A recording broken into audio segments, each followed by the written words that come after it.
Well, Nick, it's your birthday, and you are a man of many, many words. But for your birthday roast, I channeled my inner Nick True to reminisce about all things true and something that you seem to waste all of your free time doing, and that's memes.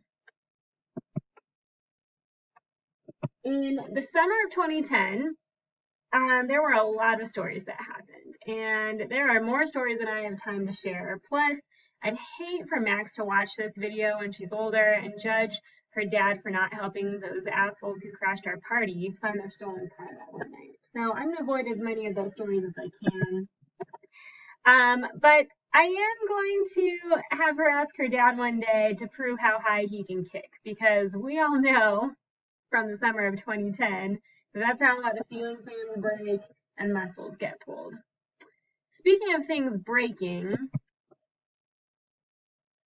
I'll just leave that one there. Nick, when I first met you, you were already deep into your teaching career, even after dreaming of converting school buses into a home on wheels and buying a Detroit city block.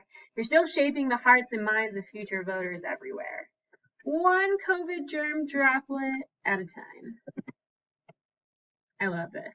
It's my favorite one that you've created so far. Nick started lifting a few years ago and really bulking up.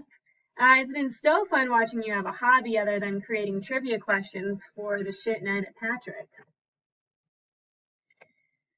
It's also great to blame all of those broken chairs that you have under your belt on leg day. Nick, you've always been an incredible friend and roommate and mayoral candidate and butt tattoo advocate. But in all honesty, your best quality is actually your life calling. The best part of you, Nick True, is your love for your wife and your daughter. You wear your affection for them on your sleeve, and it's my favorite thing about you. Happiest of birthdays, Nick. I wish we could celebrate with you in person. We will soon.